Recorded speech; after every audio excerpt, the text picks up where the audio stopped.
This is a continual of part two of this sit-down lesson. The title of the lesson is Jeremiah chapter 51, verse 7 through verse 9.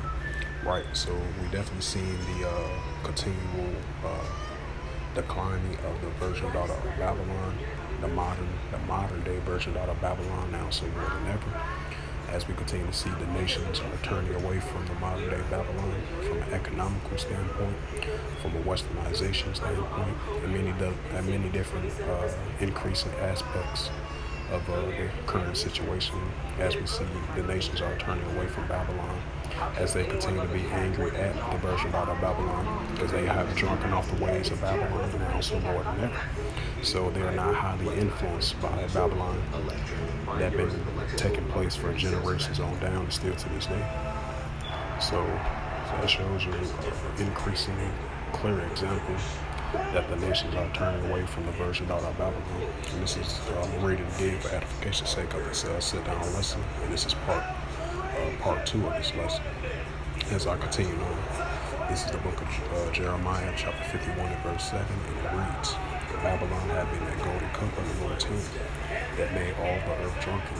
The nations have drunken of her wine, therefore the nations are mad. Right, we're seeing that taking full effect right now as we speak. So the nations are not, they're not hip to that democracy. They're not hip to that alphabet lifestyle.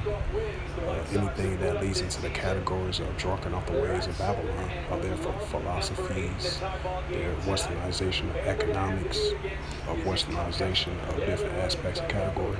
So the nations are turning away from it. So the nations are angry and mad at the Persian daughter of Babylon, because Babylon has been that golden cup. Now we're starting to see the nations are turning against the Persian daughter of Babylon, even though Babylon allies turned against them as well too. You know, as we've been mentioning that previously and numerous of times as of recently. So we're definitely going to continue to see that increase now so more than ever. And we'll go to the next verse, the book of Jeremiah chapter 51 and verse 8, and it reads to the Holy Scriptures. Babylon is suddenly fallen and scored how for her, take bond for her pain, so she may be healed. Right, so there's no healing for the Persian out of Babylon. As we continue to see the Persian out of Babylon is on the decline now so more than ever. And this is Jeremiah chapter 51 and verse 9, and it reads to the Holy Scriptures. We would have healed Babylon, but she is not here. Forsaken her, and let us go everyone into his own country. For her judgments reach up into the heavens, and is lifted up into the sky. Right, because the judgments has been reached up into the heavens and lifted up into the sky. And that's what we are seeing taking place in the modern version daughter of Babylon, now so more than ever. So the nations are going to continue going against Babylon from an economical standpoint, from a westernization standpoint, and from a nuclear escalation, warlike standpoint as well too. In many different aspects of categories of that such, of the nations are going to continue to turn and continue to turn again, continue to go against Babylon now so more than ever, you know. So the Heavenly Father, Yahweh of Israel, and His only begotten Son, Yahushua, and the men of the Lord that's out there on the street corners and the streets teaching, street ministries of our Lord and our Savior, Yahushua, will prophesy against it of the war, evil, and the pestilence, and the pestilence and the evils is about to come to the Persian daughter of Babylon on top of that as well too.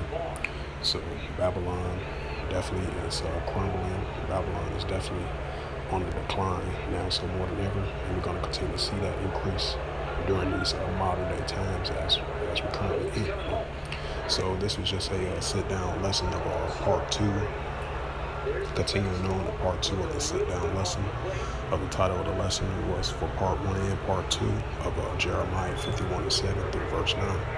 So with that, hopefully this lesson was edifying. Like I mentioned again, I would like to give all praises and glory and honor to Yahweh Hashem, Yahweh Shai, Hashem, Makar Shalom to the elders for preaching the word truthfully and sincerely, and shalom to the Akim, scattered to the four points of the globe, preaching the word truthfully and sincerely as well too.